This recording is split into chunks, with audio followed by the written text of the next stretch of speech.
Good day traders, it's Monday, October 30. This is Alan Hong, market analyst of GKFXPrime. So we're gonna share my daily analysis for this video. First of all, let's review the major market movement. And the first instruments we're referring to the dollar index in 4-hourly charts. So the US dollar was pay gains against a basket of the major currencies on Friday, up 0.18% at 94.72 after rising to the highest level in over 3 months on data showing that the US economy grew more than expected in the third quarter. So the index hit a high of 95.06 early in the sessions, which is its strongest level since July 17th. And for the week, the index was still up 1.33%, its largest weekly increase so far this year. So the dollar is following a report that US President Donald Trump is considering nominating Federal Reserve Governor Jerome Powell to lead the US Central Bank, which is a move that will signal continuity for monetary policies. So Powell is since less hawkish than Stanford University economist John Taylor, which another potential nominee to lead the Federal Reserve. So the dollar rose earlier after the Commerce Department reported that the US economy grew at a 3% annual rate in the third quarter, better than forecast of growth of 2.5%. So the stronger than expected reading underlying the case for the Federal Reserve to raise interest rates at the fastest pace in the coming months. So high rates tend to make the dollar more attractive to yield-seeking investors. And the dollar had already received a boost on Thursday after House Republicans passed a budget blueprint for 2018 and setting the stage for a tax overhaul. So some investors believe tax reforms could bolster the growth and prompt the Federal Reserve to raise rates at a faster pace.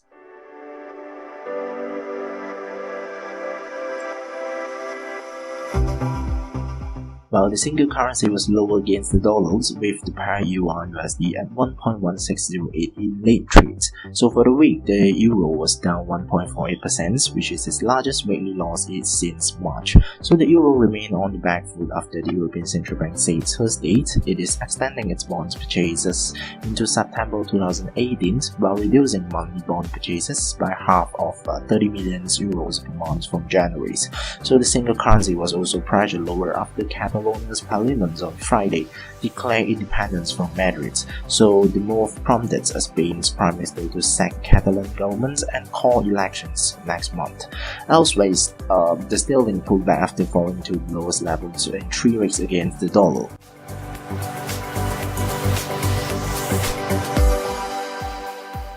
So the pair GBP-USD was at 1.3128 late Friday after falling as low as 1.3071 earlier, and the pound was pressured by the prospect of a dovish rate hike, one which will not be followed by further rate rises ahead of the upcoming Bank of England policy meeting.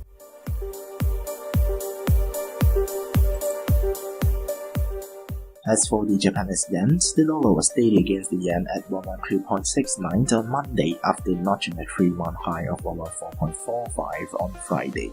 So as its own two-day meeting ending on Tuesday, the Bank of Japan is set to keep intact a pledge to guide short-term interest rates at minus 0.1% and the 10-year Japanese government bond yields around 0%. So the Bank of Japan's Governor Haruhiko Kuroda is the leading candidate for a second 5-year term when his current one ends in April, and the Nikkei business paper reported on Saturday, which would likely mean continuations of the bank's ultra-easy monetary policy.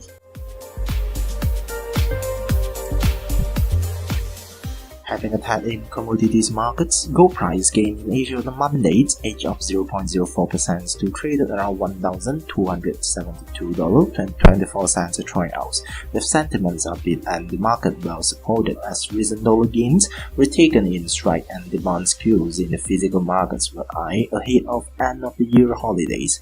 So investors will be focusing on Wednesday's Federal Reserve meeting for fresh clues on the likely trajectory of monetary policies. So Friday's US jobs report for October will also be closely watched. So last week, gold prices rose on Friday, reversing earlier losses as the Catalonian Parliament's declarations of independence boosted the safe haven demand for the precious metal. So Catalonia's parliament on Friday declared independence from Spain, aiding to fears over instability in the European Union. And bullion is often used as safe haven in times of geopolitical and economic uncertainties, while riskier assets such as equities are generally sold off. So gold's gains were held in check as the US dollars continued to trade near 3-month highs against the currency basket, and gold is highly sensitive to rising rates, which leave the opportunity cost of holding non-yielding assets such as bullion while boosting the dollars in which it is priced.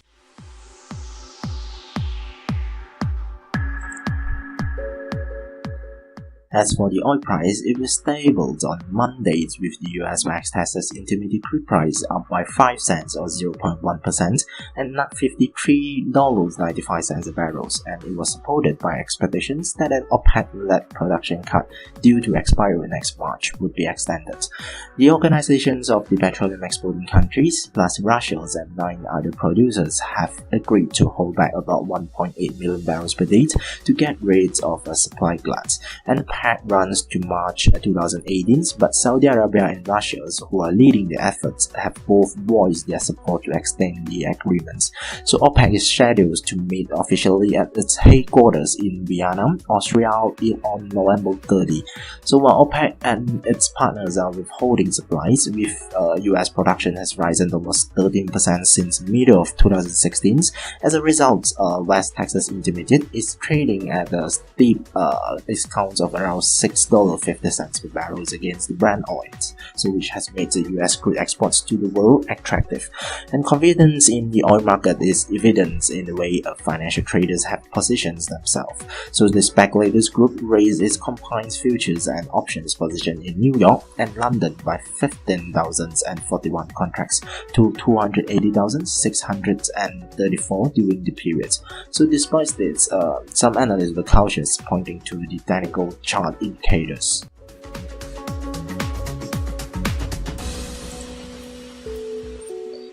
So now we're gonna review the highlighted economic data that released on Friday as well as today focused data and events. So on last Friday, United States has released its third quarter growth with 3% result, which is better than expectations of 2.5%. Besides of the GDP, United States has released the Michigan consumer sentiments for October, which show a result of 100.7, which is slightly disappointed when comparing to the forecast of 100.9. So the last data on Friday is the US Baker Hughes oil rig count, so which showed a single rig increase on Friday to 737. So as for today, Monday, Japan has released its retail sales during the morning Asia hours. So the result was at 2.2% growth, which is better than previous, but still lower than the expectations of 2.5%. So during the European trading hours later, Germany is going to release its retail sales for September, which is expected to get up from the negative territory of negative 0.4% from previous to 0.7% growth. Alright, so tonight the last data is the core PCE price index from the United States for September, and which is expected to remain the same at 1.3% growth.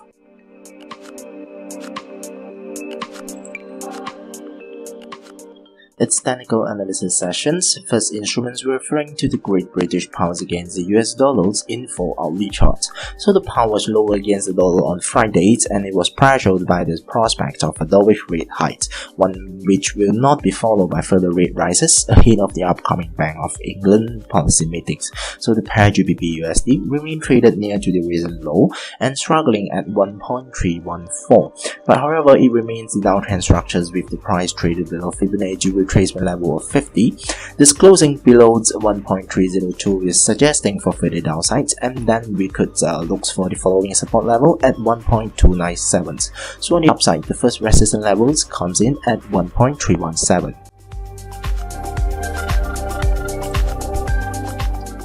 The single currencies remain on the back foot after the European Central Bank said Thursday it is extending its bond purchases into September 2018 while reducing monthly bond purchases by half to 30 billion euros per month from January. So against the dollar, it is traded near the support level of 1.16, and closing below this level will provide a signal for continuations of downtrend and probably could drop further towards the next support level at 1.149. So on the upside, we could see in the nearest resistance level at 1.166.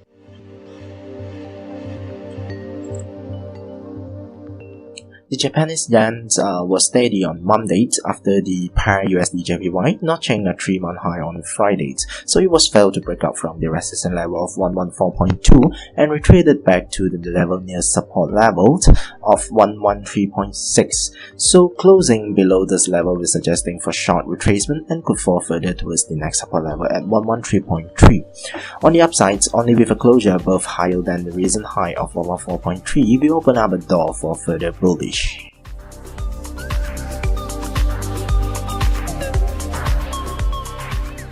Gold prices gained in Asia on Monday, with sentiment upbeat and the market well supported as recent dollar gains were taken in straight and the bond queues in the physical markets were high ahead of end-of-the-year holidays. But however, it remained traded in downtrend structures, with the both moving average line in 4-hourly charts continue expanding downwards. This closing below $1,260 will provide a signal for continuations of downtrend and to fall further towards the next support level at $1,237, and on the upside, the nearest resistance level we could refer to $1,283 a troy ounce.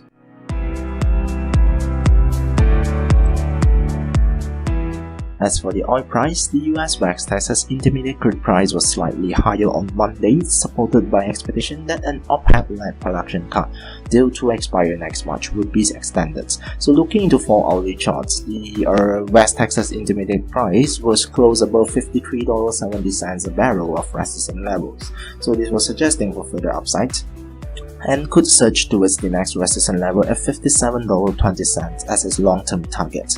On the downside, we could refer back $53.70 as its nearest support level. To date, please don't forget to subscribe to our YouTube channel by clicking the GKFXPrime logo on the screens in order to follow our updated analysis and education video. Thank you for watching. GKFX, your global trading partner.